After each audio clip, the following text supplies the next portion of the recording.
o que são nefilins? A pergunta é essa. O que significa nefilins? Bom, essa é uma palavra hebraica, na verdade a palavra é nefil, no singular, nefilim é o plural, e é uma palavra que acontece apenas 3 vezes nas Escrituras. A primeira vez que ocorre é em Gênesis capítulo 6, no versículo 4. Depois também vai acontecer lá em Números 13, versículo 33, as outras 2 vezes. A NVI, que é a Bíblia que geralmente eu uso, diz assim: naqueles dias havia nefilins na terra, e também posteriormente, quando os filhos de Deus possuíram as filhas dos homens, e elas lhes deram filhos. Eles foram os heróis do passado, homens famosos. Então, nefilins, percebe que a NVI deixou transliterado, e quando uma palavra permanece transliterado, ou é para dar um grau de importância para aquilo, o que nem sempre é bom, como em outros casos, mas não vou entrar nessa situação agora, ou é porque, de fato, é complicado saber o que significa. A revista atualizada, como é a versão, como é a opinião mais comum, entende nefilins como gigantes.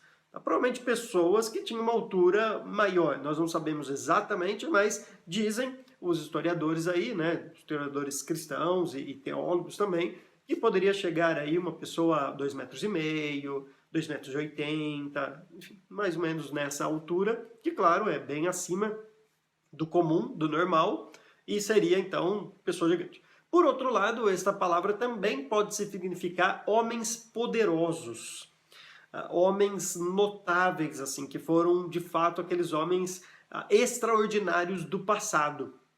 Então é difícil saber exatamente o que significa. Eu já vi essas 2 interpretações, e como a palavra ocorre apenas 3 vezes e com um significado meio incerto, é especulação do intérprete falar pode significar isso ou aquilo. Eu ainda prefiro a interpretação mais normal, que diz gigantes.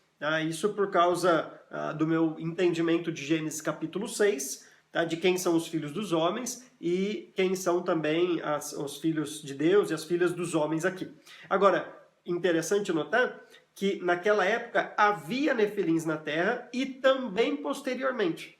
Então, nefilins já existiam e também posteriormente quando os filhos de Deus e as filhas dos homens tiveram relação.